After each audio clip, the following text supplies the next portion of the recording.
السلام عليكم متابعينا الكرام. هنتكلم في الفيديو النهاردة عن أهمية معالجة التبن أو القش بالعلف السائل. ومعروف أن التبن أو القش مواد مالئة ليها أهميتها الكبيرة في عملية الاقترار الحيوان، وكمان بتشتغل على الملء الميكانيكي للكرش واللي بيدي الحيوان إحساس بالشبع.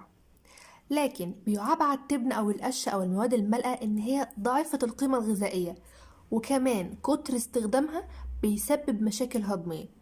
وعلشان نستفاد منها بشكل اقتصادي أكتر، كان الحل في معالجتها بالعلف السائل لتدعيم قيمتها الغذائية ورفع كفاءة هضمها.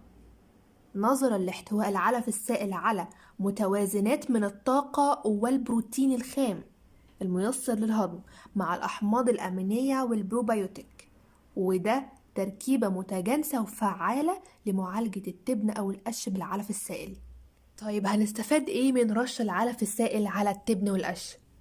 بيرفع القيمة الغذائية والهضمية للأتبان وزيادة هضم المادة الجافة والألياف. بيعزز البكتيريا النافعة بكرش الحيوان.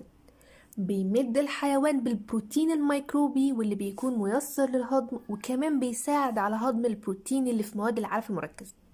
بيحسن درجة الحموضة بالكرش وبيحسن عملية الهضم. بيرفع كفاءة هضم العلف وخاصة الألياف. حسن الاستزادة، ده بيشجع الحيوانات إن هي تستهلك كميات أكبر من الأتبان المعالجة بالعلف السائل. كمان بيقلل تكاليف التغذية من خلال إحلال جزء من العلف المركز بالأتبان المعالجة بالعلف السائل. بيزود معدلات النمو بأن هو يحسن معدلات التحويل في حيوانات التسمين، وبيزود إنتاج اللبن في الحلاب.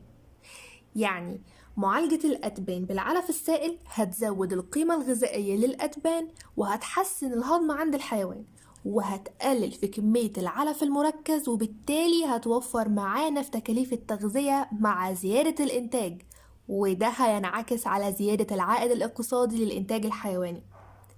وده كمان بالإضافة لرش الباور فيتا سوبر ميمكس السائل على العلف أو الأتبان لمد الحيوان بالفيتامينات اللازمة للنمو وتحسين الإنتاج.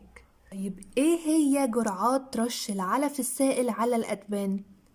في أول شهر ونص من دورة التسمين اللي هي من 1 ل6 أسبوع، الجرعة بتبقى 12 سنتي علف سائل على وجبتين زائد 3 سنتي باور فيتا في اليوم.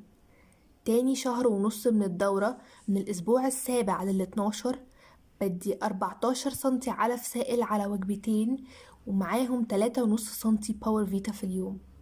الشهر الرابع وأول الخامس من الأسبوع 13 ل16 16 سنتي علف سائل على وجبتين و4 سنتي باور فيتا في اليوم.